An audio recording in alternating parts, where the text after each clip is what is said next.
Hello friends. तो guys, आज मैं आपको परफेक्ट प्रिंसेस कट ब्लाउज की कटिंग करना बताऊंगी, बहुत ही इजी मेथड से। तो यहाँ पर आपको लाइनिंग पार्ट को लेना है, डबल फोल्ड में आपको उसको बिछा लेना है। जो भी क्रॉस में फैब्रिक है उसको आपको सीधा कर लेना है। सीधा करने के बाद आपको फोल्ड पार्ट अपनी ओर बिछा कर रखना है। ठीक है, ये हमने डबल फोल्ड में इसको बिछा लिया है। डबल फोल्ड में आपको बिछाने के बाद अब आपको यहाँ पर लेना है बैक पार्ट को। कभी भी प्रिंसेस कट ब्लाउज की कटिंग करें तो बैक पार्ट के अगर अकॉर्डिंग करेंगे ना, तो बहुत ही फिनिशिंग से आपका प्रिंसेस कट ब्लाउज रेडी हो जाएगा। और ये सबसे सरल तरीका है बैक पार्ट के अकॉर्डिंग प्रिंसेस कट पार्ट की कटिंग करना। अब यहाँ पर आपको 1/2 इंची सबसे पहले होखाई की पट्टी के लिए छोड़ देना है। तो यहाँ पर सबसे पहले आपको स्केल से लाइन खींचनी है। 1/2 इंची के डिस्टेंस से 0.5 इंच छोड़ते हुए यहाँ पर हम लाइन खींच लेंगे। लाइन खींचने के बाद आपको जो लाइन है उसी लाइन से मिलाते हुए आपको बैक पार्ट को रख लेना है। तो यहाँ पर आपको बैक पार्ट को रखना है, जो लाइन है लाइन से मिलाते हुए। अब आपको बैक पार्ट को अच्छे से जमा लेना है और यहाँ पर जो कमर वाला एरिया है हमारे बैक पार्ट का, वहाँ से आपको चौक को लेना है और बैक पार्ट के अकॉर्डिंग आपको चौक से लाइन खींच लेनी है एंड तक। तो यहाँ पर आप लोग स्केल का इस्तेमाल करें। तो यहाँ पर हम स्केल को उठाएंगे और एकदम स्ट्रेट लाइन खींच लेंगे। तो ऐसे आपको लाइन यहाँ पर खींच लेनी है जैसे मैंने खींची है। अब आपको कमर में प्लस करना है प्रिंसेस कट के टक्स के लिए 2 इंच। ठीक है, यहाँ पर आपको प्लस करना रहता है 2 इंच। ओके, जो हमारी चेस्ट में हम प्लस करेंगे वो करना है आपको 1 इंच। कुछ नहीं करना है, बस इतना ही आपको करना है। बैक पार्ट को रखना है और आपको चेस्ट में 1 इंच प्लस करना है और कमर में आपको करना है 2 इंच प्लस। अब दोनों मार्किंग को आपको आपस में मिला लेना है। मार्किंग मिलाने के बाद जो हमारा बैक पार्ट है उसको आपको उठाकर साइड में रख देना है।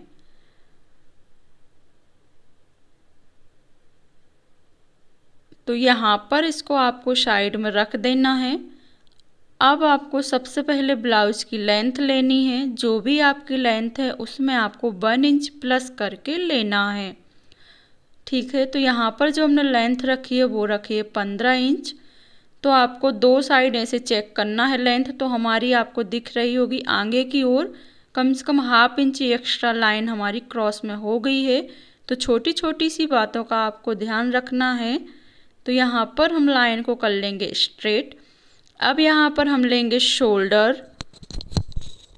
तो जो ये हमारी ब्लाउज है वो है 36 चेस्ट की। तो यहाँ पर आपको शोल्डर 32 से लेके 38 तक 5.5 इंच तक लेना है। ठीक है, 32 से लेकर 38 तक जो भी चेस्ट है उसका आपको डीप नेक के अकॉर्डिंग 5.5 इंच शोल्डर लेना है। ठीक है, यहाँ पर हम आर्मोल लेंगे 5.5 इंच पर। रेडी आर्मोल हमारा आएगा 6 इंच। ठीक है, अब यहाँ से आपको चेक कर लेना है एक बार और। तो ये हमारा बराबर है। शोल्डर और आर्मोल की लाइन को आपको मिला लेना है। यहाँ पर आपको मिलाने के बाद अब यहाँ पर आपको क्या करना है, जो आपकी चेस्ट है तो जो आपने 1/2 इंची होखाई की पट्टी के लिए छोड़ा था वहीं से आपको मेजर टेप को रखना है, ये ध्यान रखें। तो यहाँ पर हम लाइन को खींचेंगे। ठीक है, अब आपको ऐसे बार बार चेक करते जाना है। ये 5.5 इंच हमने यहाँ पर लिया था, तो आपको ऐसे चेक करना है। शोल्डर से मेजर टेप को रखना है लेंथ बराबर है कि नहीं है। तो यहाँ पर हम स्केल से लाइन खींचेंगे। तो आगे तक यहाँ आपको लाइन को स्ट्रेट कर लेना है। अब जो भी आपकी चेस्ट है उसका आपको डिवाइड बाय 4th पार्ट कर लेना है। तो यहाँ पर हमारा आया है 8 इंच। 2 इंच आपको मार्जिन प्लस कर लेना है। 1 इंच हमने आप लोगों को पहले ही बताया था, तो वो भी आपको प्लस कर लेना है। अब ये सब प्लस करने के बाद आर्म होल को डाउन करना रहता है ताकि आपके आर्म होल में झोल ना आए। तो 1 इंच पर आपको आर्म होल को डाउन करना है। शोल्डर से मिलाते हुए आर्म होल की तरफ आपको मेजर टेप को घुमाना है और रखना है, और यहाँ पर आपको स्ट्रेट लाइन खींच लेनी है। लाइन खींचने के बाद आपको आर्म होल में गोलाई करनी है। सबसे पहले आपको क्या करना है, 5.5 इंच का हाफ लेना है। हाफ जहाँ पर भी आपका आता है वहाँ पर आपको मार्क लगा लेना है, ठीक है। मार्क लगाने के बाद फिर आपको 1 इंच पर आर्म होल में गोलाई के लिए टिक करना है। ये टिक करने के बाद यहाँ पर आपको आर्म होल्स में गोलाई देनी है, ठीक है। कभी भी आर्म होल में गोलाई दें तो जो भी आपका आर्म होल है उसका हाफ करना है, टिक करना है और आपको आर्म होल में गोलाई करनी है, ठीक है। तो यहाँ पर एक प्रॉब्लम तो सॉल्व हो चुकी है। आर्म होल में कभी भी झोल नहीं आएगा अगर आप लोग इस तरह से कट करेंगे, ठीक है। शोल्डर पर आना है। शोल्डर पर जो हमने नेक विड्थ रखी है वो रखी है 2.5 इंच।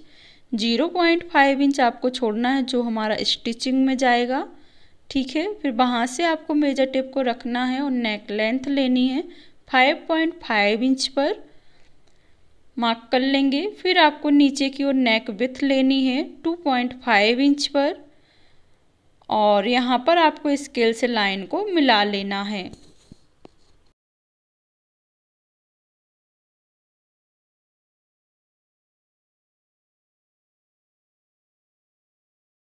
फिर आपको क्या करना है, जो आपका गला है गले में आपको 1 इंच पर गले की गोलाई करनी है। यहाँ पर हम राउंड नेक बनाने वाले हैं। अगर आप लोग कोई और नेक बनाना चाहते हैं तो बना सकते हैं, ठीक है। तो अगर आपको शोल्डर जैसे गिरने जैसी प्रॉब्लम आती है तो आपको ऐसे हाफ इंच जितना डाउन कर देना है शोल्डर पर। प्रिंसेस कट का जो टक्स है उसकी मार्किंग करेंगे हम 3.5 इंच पर। 3.5 इंच पर फिर थोड़ा सा ऊपर आएंगे तो ऊपर भी आपको 3 इंच पर मार्क कर लेना है। अब यहाँ पर आपको लेना है निप्पल पॉइंट। तो निप्पल पॉइंट आपको लेना है 10.5 इंच। 36 और 38 चेस्ट में आपका निप्पल पॉइंट 10.5 इंच लेना है आपको, ठीक है। 36 और 38 चेस्ट में तो यहाँ पर 10.5 इंच पर हमने मार्क कर लिया है। अब आपको लाइन को मिला लेना है, निप्पल पॉइंट वाली लाइन और जो नीचे की ओर हमने टक्स वाली लाइन ली थी, इन दोनों को आपको आपस में मिला लेना है। मिलाने के बाद आपको प्रिंसेस कट का डॉट डॉट पहले डॉट डॉट करना है, आर्म होल्स में जोड़ देना है, ठीक है। आर्म होल में आपको इसको मिला देना है। आर्म होल में मिलाने के बाद यहाँ पर आपको चेक कर लेना है तो हमारा बराबर है मेजरमेंट। अब सबसे पहले यहाँ पर आपको क्या करना है, जो भी आपकी कमर है उसका आपको डिवाइड बाय 4th पार्ट कर लेना है। तो यहाँ पर हमारा आया है 32 का 8 इंच, ठीक है। 8 इंच पर मार्क करने के बाद यहाँ पर फिर आपको लेना है 2 इंच मार्जिन सिलाई के लिए। 2 इंच हमने जो प्रिंसेस का टक्स के लिए लिया था वो ले लेना है। जो वहाँ पर हमने टक्स के लिए लिया था वो ही आपको यहाँ पर लेना है। 2 इंच पर आपको मार्क करना है सबसे पहले टक्स विड्थ, ठीक है। फिर आपको टक्स लेंथ लेनी है 2 इंच।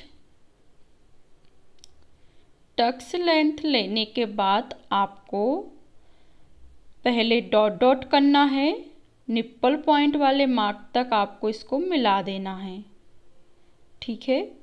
निप्पल पॉइंट जो मार्क है हमारा वहाँ तक आपको इसको मिला देना है।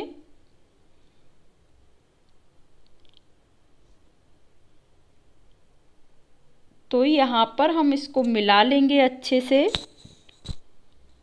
और यहाँ पर आर्म होल की तरफ इसको मिला देना है। मिलाने के बाद आपको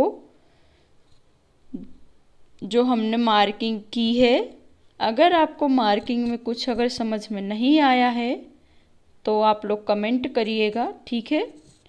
अब आपको जो हमारा प्रिंसेस कट पार्ट होता है, वहाँ पर कमर की साइड, वहाँ पर आपका कभी कभी क्या होता है, जो प्रिंसेस कट पार्ट रहता है वो लटकता है सिलाई करने के बाद।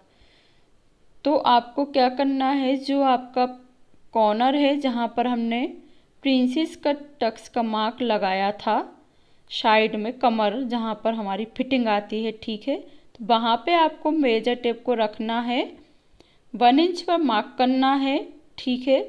1 इंच पर मार्क करने के बाद स्केल से आपको लाइन खींच लेनी है। इससे क्या होगा कि आपका जो टक्स डालने के बाद जो आपका पार्ट लटकता है वो लटकेगा नहीं साइड वाइज, ठीक है। जब हम टक्स डालते हैं ना तो ये क्या होता है, लटकता है। तो यहाँ पर हम इसको माइनस कर देंगे तो ये हमारा लटकेगा नहीं, ठीक है। फिर आपको यहाँ पर इसकी कर लेनी है कटिंग।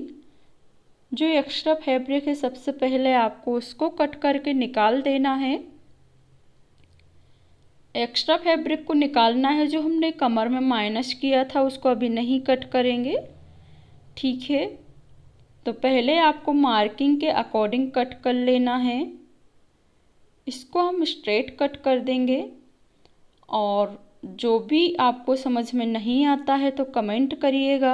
नेक्स्ट वीडियो में आप लोगों के साथ हम ज़रूर शेयर करेंगे, और जो भी मतलब डाउट क्लियर करना है तो आप लोग कर सकते हैं। और जो हमारे चैनल पर नए हैं और जो पहले से हैं तो वो लाइक कर देना, और जो नए हैं ना वो सब्सक्राइब कर देना।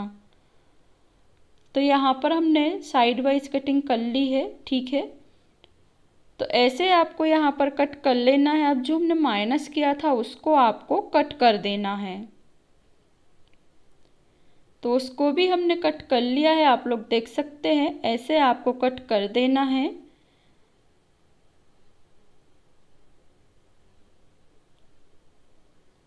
और जो हमारा प्रिंसेस कट पार्ट है फिटिंग का है, जहाँ जहाँ पर आपकी फिटिंग है, जो भी मार्किंग किया है वहाँ पर आपको कट लगा लेने हैं, ताकि स्टिचिंग करते समय हमें दिक्कत ना जाए, ठीक है। तो ये कट का आप लोगों को ध्यान ज़रूर रखना है। और जो भी हमारे चैनल पर नए हैं तो प्लीज़ चैनल को सब्सक्राइब कर लें, बेल के बटन को प्रेस कर लें। Thanks for watching, bye bye guys.